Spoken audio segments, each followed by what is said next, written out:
Floridian families who have lost loved ones this year, as yours and the President does for the 542,000 Americans we've lost. COVID has decimated our economy. Tourism is our #1 economic driver here, and it's down 34%. Agriculture is #2, and we faced 500 million losses at the beginning of last year, and over 1 million unemployed here in the state of Florida. COVID, unfortunately, has had one big, huge hidden impact: the worsening of chronic hunger. Food insecurity hits 3.5 million Floridians, and 1 million of those are our children. COVID made this worse. It used to be 1 in 5 of our kids, and now it's 1 in 4. 40% of Black families and 39% of Hispanic and Latino families face food insecurity. And as the State Department that oversees our food agency, we have one mission: making sure no kid goes hungry. We oversaw last year the federal school breakfast, lunch, and feeding programs across the state. We served over 246 million meals to kids this past year, 144 million lunches, 96 million breakfasts, 5 million snacks, and 71% are free and reduced. We distribute 149 million pounds of USDA food to families and seniors that are in need. We know that the public health crisis that we face every single day across the state of Florida and across our country, this is an issue that we must address. So we cannot thank you enough for being here today. So it is absolutely my privilege and honor to introduce a trailblazer, a history maker, a role model for young women across our entire country. You proved a woman of color can do anything in America. And thank you for the amazing work on food insecurity, which we will talk about today. We look forward to working with you and the President in the years to come. So, Madam Vice President, again, welcome to Florida and welcome to Jacksonville. Thank you, Commissioner Freed. Thank you very much for that very generous introduction and all the work you're doing. It is my great honor and joy to be with all of you. Congressman Lawson, you and I have served together in the United States Congress over the past few years. I will stand in front of all of the friends. He represents Florida well. I see him in rooms when there are cameras and when there are no cameras. And he is always fighting for the people of Florida. Councilwoman, thank you for being here, for your leadership. Councilman, Dr. Green, and Susan King, thank you all. So, you know, here's the thing. The President, he says it all the time, which is the most important thing we can do when people are suffering, when people are in need, is to see them, to hear them, and to help them. And when we think about this issue of food insecurity, let's be clear, we are talking about hunger in America. And this is an issue that existed before the pandemic and was grossly exaggerated and amplified during this pandemic. And the idea that there are children in America who are going to sleep at night hungry. And we've all heard the stories about these young, brave, you know, the older of the kids saying, well, I knew I probably shouldn't eat tonight today so that my younger siblings can eat. What it means for families in terms of, you know, the suffering and also what we are talking about in terms of the impact on our children and what it will have as an impact in terms of their ability to develop and to reach their God-given capacity. I was recently in the state of Georgia, in Atlanta, and I was also in Nevada and in Colorado. And when I was in Nevada, I was visiting a distribution center. And the stories that I heard there, I know are the stories that are taking place around our country. And I'll just share with you one of them. The person who runs the facility where we were shared with me that folks will drive to the food distribution center. And because of COVID, there's no interaction. They'll pop their trunk, but no physical interaction with the volunteers. And it was often the case that the volunteers, when the trunk would open, would see that there was a sheet of paper there with handwriting on it. Because the occupant of the car wrote the volunteer a note of thanks for what they were doing to help them out. And sometimes the trunk would pop open. And the occupant of the car, who's been in a food line for hours, barely making everything in their home and for their family work, would have left a $5 bill to tip the volunteer for the work that they were doing, recognizing the dignity of that work. And so much of what you all are doing is about recognizing the dignity to which we should all be entitled, regardless of circumstance. And understanding that in these moments of crisis, when there's been such an extreme loss of life, loss of jobs, loss of normalcy, that isn't it really living the essence of love thy neighbor, to recognize what we can and should and must do at these moments, not out of a spirit of charity, but out of a spirit of duty. The duty each one of us has to our fellow human being. And that's what you are doing here. We are traveling the country, and I bring thanks on behalf of the President, because the work that we did with the American Rescue Plan was designed with you all in mind, and with the folks you serve in mind. We talked earlier about it. It purposely does a number of things that includes increasing through the end of September the 15% increase in SNAP benefits, which again is about families in need, hungry families. It's going to be now, we're looking at $230 a month, so that's the extension. The EBT program, which is a fancy phrase for basically what we do for children who are not in school and to help them with food when they are not in school. That has been expanded through the duration of the pandemic.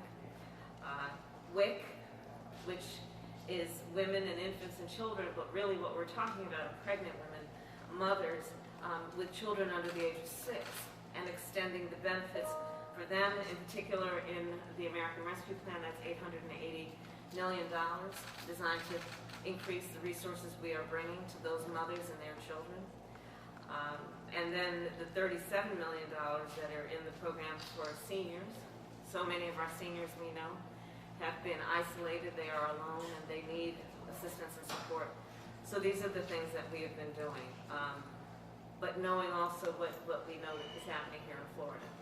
1 in 7 adults is describing themselves or somebody in their household being hungry. I think you said 1 out of 4 children. 1 out of 4 children.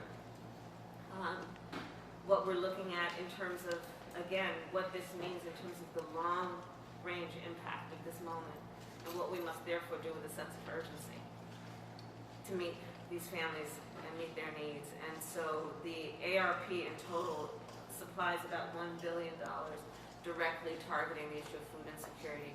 But again, the work that we do in Washington will mean nothing without the work you all are doing here on the ground, which is to make sure that all of those resources get to the folks who need them as immediately, as quickly as possible, and with the spirit of recognizing the dignity that each of us have and the responsibility we have in moments of crisis to respect the dignity of the people that we live with and among. So I thank you all for all that you are doing, and with that I will return it to the Commissioner to moderate our discussion. Yes, absolutely, and you cannot be more accurate on what is happening across our state and across our country. You know, the stories that I've heard, as you all know, this has been a big pillar of my administration. Before my inauguration, the day before, my entire family and all of my supporters went to the food bank in the Panhandle, and that was part of our day of service before inauguration. And I know that Susan, what you do here at North Florida, just if you want to tell the Vice President what you are seeing and the changes in the demographics of what is here happening, and other maybe resources and things that we might be asking from DC to help. Absolutely. Thank you so much, Commissioner. It's been really interesting through this last year as those of us in the charity food business have been pivoting so quickly to meet need, to manage changing environments, broken supply chains, food supplies that suddenly went away. For example, when the shelves that you saw bare, our truck saw the same emptiness when we went to pick up food that normally was going to be filling our pantry agency partners. It's been an extraordinary year. The generosity of a community and of a city and of our state has been incredible. But the need has not gone away. Through Feeding America, they are reporting that approximately 40% of the people that we are still seeing are suffering COVID-related reductions in work. They are new to the charity food system. They've just never accessed this before. And we see it from our agency partners, that they tell us that these are strangers to need. They're apologetic. Those people that put the $5 in a trunk, they desperately would love to be paying something, but the system doesn't work that way. So it's true. It's true the problem is not going away, but we are so incredibly grateful for what you and President Biden are doing here, because the programs that, as you just outlined, are things that restore family dignity, that allow people to help themselves. Nobody wants to sit in a food line. No one. And to be able to give them the ability to support their family through this very difficult time, I think is the greatest thing that we can do for those families. And I'll turn over to Councilman Dennis. Some of the things that you have seen changing as far as what you're seeing at a local level. What are you seeing changes and additional support that we may need, not from just locally, but from the state, from your members of Congress, and obviously the Vice President? Thank you, Commissioner Freed, and once again, thank you, Vice President Harris. I want to thank you and President Biden for the assistance coming right in and really getting the work for the American people and the citizens of Jacksonville. What we've seen here in our city is the faces of food insecurity has changed.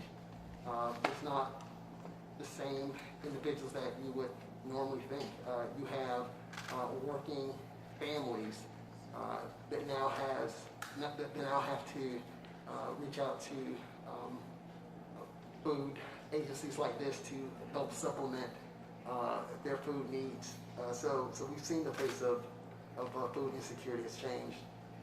The district that I represent, which actually Edgewood, is the dividing line. And it is an area where there are a lot of food deserts. So with the COVID pandemic, there was already food insecurity there. Now it has gone into a pandemic as it relates to food. And so with this relief package, not only will it help the citizens here in Jacksonville be able to put additional food on their tables, but not just that, it'll help them put fresh fruits and vegetables, because not only is there a food desert, there's a lot of health issues in those areas. And so it's not just providing food, but provide healthy food. And I know myself, along with Councilwoman Morgan, we partner up with Susan and her organization to provide fresh, healthy food and try to give that support and filling that gap for them. So again, thank you for everything that you and the President are doing for Americans and for our citizens here in Jacksonville. Absolutely, Councilman. And I think also to that point about fresh and nutritious food, that was one of the biggest things that we saw as an obstacle during the pandemic. That while all these facilities across our state are incredible, we got hit during the pandemic in the middle of our harvest. And so many of our farmers had no place to send their fresh crops and their fresh produce to. And unfortunately, our food banks across the country didn't have the capacity to, even though our farmers wanted to donate. And so those are one of the things that we're going to continue to ask for, is additional resources for these organizations that are doing such great work, to have better resources to store a lot of the perishable food. Because after a while, these families who are coming to these food banks, they're tired of the boxes, and how much they want the boxes. They also want fresh fruits and vegetables, and then to learn what to do with these boxes and how to cook new types of ideas, and also make sure that we have a cultural awareness too, because not every family comes from the same background, and knowing that some foods might be foreign to them, that's not their cultural upbringing, and making sure we also have that sensitivity when we're giving out the food as well. And Congressman, you have been such a champion on these issues, and especially helping with the plans, the recovery plans. And I know if you wanted to talk about some things that you've been working up in DC.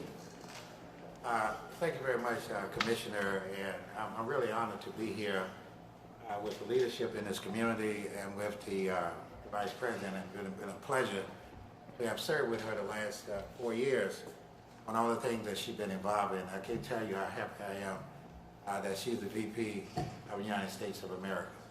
And one of the things that I would say, because protocol has already been established by the VP on the extra funding that we put in for SNAP benefits. The many times that I've called the governor and asked him under the SNAP benefit, could they relax the rules so people will be able to go and get hot food on the SNAP benefits, even if it's at McDonald's, things of this nature. And then most of you know I serve on financial services and then on agriculture. And I always say, when I first got to Washington, I said, let's feed America. That's one of the most important things that I could think about in being in agriculture, that we need to feed America. I have a lot of food insecurity in this District 5 that stretches from Duval to Gaston County. And there are many schools in this district that is on 100% free and reduced lunch. Now, I guess I'm more familiar and have that feeling to want to help more than anyone else, because as a young kid growing up, our house was destroyed and we lost everything. And I can remember moving 4 or 5 times. I can also remember going to bed at night with nothing to eat. And know what it feels like. My brother and I used to say, let's go get this watercress sandwich and call it a night. That means that you drink as much water you can, you know, and that's it for the night until the next day. Especially when there's 7, siblings in the family. And so I work every day in order to work. I really like what the president and the vice president are doing, going across America. In this package that we just passed, and by the way, when I was coming here, I was on a committee meeting, and I told Maxine Waters that I was coming here to meet you, and Maxine said, well, make sure you tell her hello for me. I'm glad that she's down there. Seems like you got a better job than what I have today in this committee meeting, so I forgot to tell you, Maxine, say hello, you know. And so a lot of the financial information that we have in this package, you know, we had the opportunity to work on the financial services, you know. And so it has been really, really stimulating and great for me to bring millions and millions of dollars into this community that is going to help many, many people here, almost 200 million or so. But the most important issue, as the commission has talked about, is feeding kids. You know, the lunchroom workers on Friday, and I talked to Dr. Green about this. Many kids, the lunchroom workers, are putting food into their backpacks on Friday, so they will have something to eat over the weekend before they come back to school. Now let me tell you, we are not poor in America, but we have a lot of poor people. And when you have some people saying that, you know, you're spending all this money, this is one time that we get an opportunity under leadership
All right, before we bring the next juror in, that was juror 121, excused on a defense peremptory. However, before that on a sidebar, defense asked for him to be excused for cause.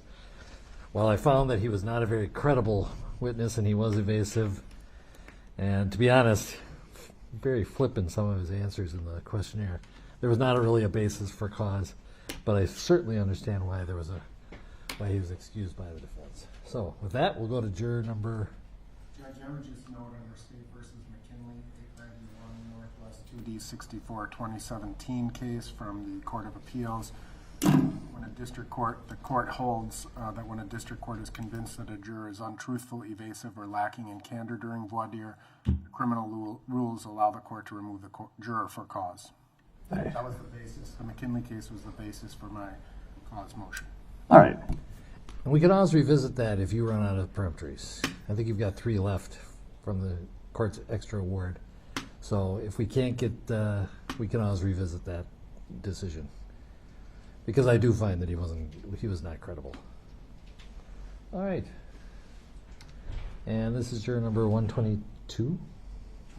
23. But do you want to make the record on 128? 128, 134 were excused for cause by stipulation of the parties. Is that correct? Yes, Your Honor. I'm sorry, which ones? 128, 134? All right, thank you.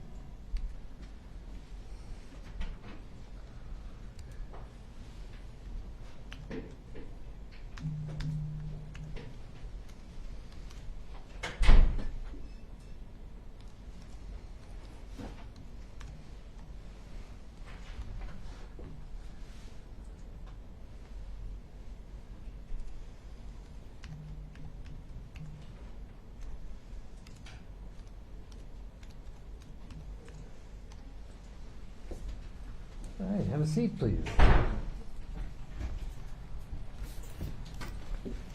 You are juror 123, is that correct? Yes. All right. I'm going to swear you in first so that all your answers are under oath, so raise your right hand, please. Do you swear or affirm, under penalty of perjury, that you will truthfully answer all questions about your qualifications to serve as a juror? Yes. All right, great. You got a nice loud voice and you're close enough to the microphone, so that's good, but just to advise you, there's plexiglass in front of you, plexiglass to the side, also plexiglass in front of the lawyers who are a fair distance from you. So if you wish to remove your mask, you may do so. If you want to keep it on, that's also just fine. I pretty much leave it all to you. And if you take it off and you want to put it back on, that's fine too.